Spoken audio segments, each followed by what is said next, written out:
Hello, good morning and welcome to New Forest Morphs. Thank you very much everyone for the love and support on yesterday's video, which we did the 10 pairings, and we've had some success. Jad and I thought we'd give you a follow-up video to let you know how those results of the locks, and we're really pleased because a couple of our new projects have locked. But before we go on to the results, Jad, let's just highlight on two more snakes that shut out today. We've just done our cleaning. You'll notice that we're at this end of the facility because what we've done is we haven't disturbed the lock. The locks are still occurring. So Jared, if you can just scan down that way to see what we're doing. So everything is kept nice and dark, that end, so we just direct lighting here. There is a girl that's in lock here. We put a towel over her so we don't disturb her when we're filming, so she's not being disturbed. So it's really important that minimum disturbance when your animals are locking. But I think how many out of the 10 locked, Jared? 5. 5 out of 10 have already locked, and we're still, you know, the beginning of the locking period, so there could be another 2 or 3 that might go later today. We're going to leave them for at least 18 hours to 2 days, and we'll play everyone by ear. But there are some other ones that are tail to tailing, so there could be 6 or 7 locks out of the 10. So this is the beautiful thing about rhythm of the room. It does encourage stimulation.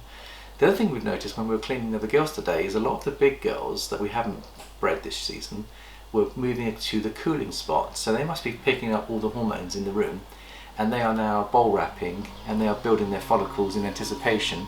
So that's really exciting. So here today I've got 2 girls that shed out today I wanted to show you. The first one is Aurora, and you'll have to excuse my neighbour who's being quite noisy over on the side there, but there she is. She is I think she's a straightforward pied, isn't she, Jack? Yeah. Yeah. And she's about 1200 grams. She's 2 years old, one of our grow-on hatchlings. And she's just hatched out, Jad, hasn't she? She's just shed out, sorry. So, looking good. What we're going to do is we're going to weigh her and just see how she's doing. I'm guessing she's going to be about 1200 grams is my guess, Jad.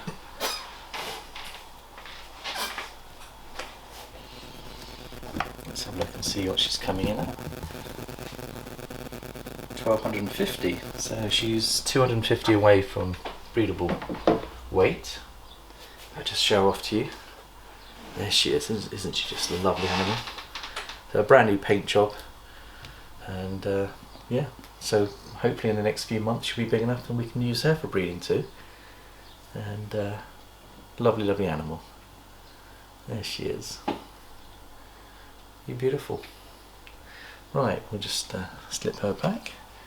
And then the other one we haven't checked, Jad, which is shed out today, was this girl here, Europa.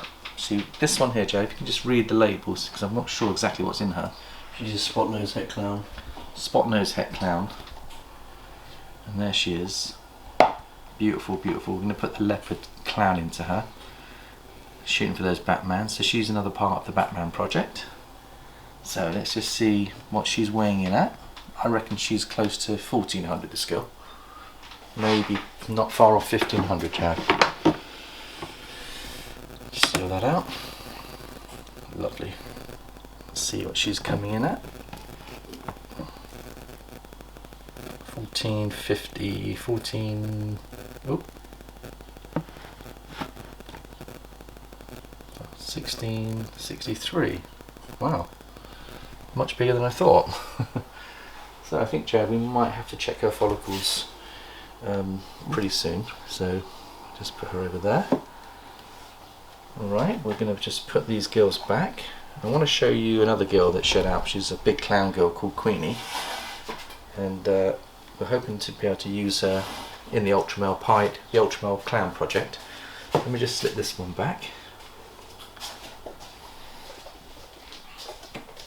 And then we'll slip the other one back as well, Europa. So, some lovely dark colours, isn't she, Jad? She's just lovely. I mean, she wants to play a bit longer, but she wants to explore. Lovely girl. And she's not had much playtime, has she? She'll have a little bit of playtime. Hello, darling. Look at that head stamp, isn't it lovely, Jad? She's beautiful. Right, we'll slip her back as well. So 1663, Jad. She's a little bit bigger than I expected. And we'll just slip her back.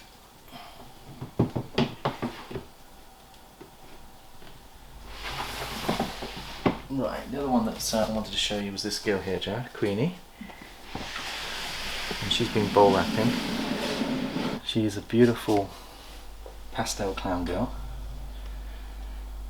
can see classic bowl wrapping, building follicles. So we'll need to check her next week when we do our follicle checks, Jared. And if we do breed with her, the boy that we want to breed is Titus. And Titus is just over here. He's our original Mojave Ultra Male boy. You can see that he's on the cool spot as well, Jared. He's about 1200 grams, but he's one of the original fathers of all the Ultra Males that we've got here. So that'd be lovely. And so why don't we just show you some of the locks. We won't actually show you the actual rubs, but Jared's got them on his phone, haven't you, Jared? So let's just do them at the table. Let's show everyone, and maybe you can share a few on Instagram as well, Jared.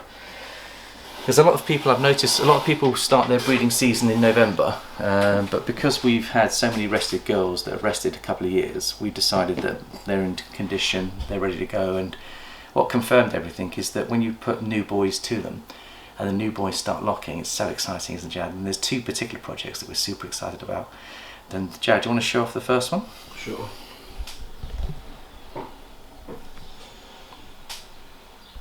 So that one looks like, is that the Axanthic Clown project? Yeah. So, first time boy, first time girl. We've got a confirmed lock. And that was the boy that went straight on top of the female. And I said that normally if there's a little bit of dominance where the boy goes on top of the girl, straight on to investigate the girl, I had a feeling that could be very successful, Jared. So that looks really, really good project. And we were shooting for a super pastel Axanthic Clown, 1 out of 16 odds there. So it's lovely, isn't it, Jared? It's just so nice. We spent 2 or 3 years building these animals up, and then you see them breeding for the first time ever with no hesitation. Now, that's tempting me to maybe use him on some other projects if he's going to be that virile. Here we've got your beautiful lock with Toast, which is a cinnamon girl. She's given us some lovely clutches, and she's locking to Apollo, who is our Orange Dream. Super pastel banana. Yeah, we worked out he's just pastel, I think, Jared. Yeah. So pastel banana Orange Dream, and he's a proven breeder, so we've got a confirmed lock there. That's super exciting. Here we've got my favourite project. Yeah, Jared, you explain that one. This is Skip, the PastelGravel100 Het clown. Going to Mango, who's a lesser pastel clown. So this is going to help us in our highway clown project. Yeah. Now that was the girl that bumped him off yesterday. So his initial reaction was, "You're not coming on me, darling." I think sometimes the bumps to actually entice them on. Is it? Yeah. Okay. I'd be interested to know if anyone else out there has experienced it. But is it to stimulate the boy? It's sort of like flirty. Okay. That's how I see it as. I wonder whether, I mean... At least when my wife bumps me off, I'm joking. If my wife bumps me off, there's no chance of any love making, I'll tell you. No, I think, you know, when you're courting and dating for the first time, some women play hard to get, don't they? In terms of they don't make themselves easily available.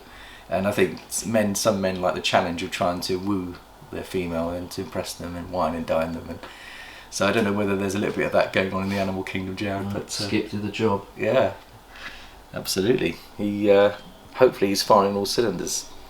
And what do we have here, Jared? What have we got this one? This is Casper, who's a Mojave Bamboo Het Ultra Male. Going to a bamboo girl. Yeah. So we're hoping to shoot for some beautiful bells, 50% Het for Ultra Male.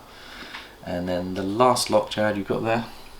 The last one is Giovanni, who's a super pastel banana G-stripe, going to a pinstripe.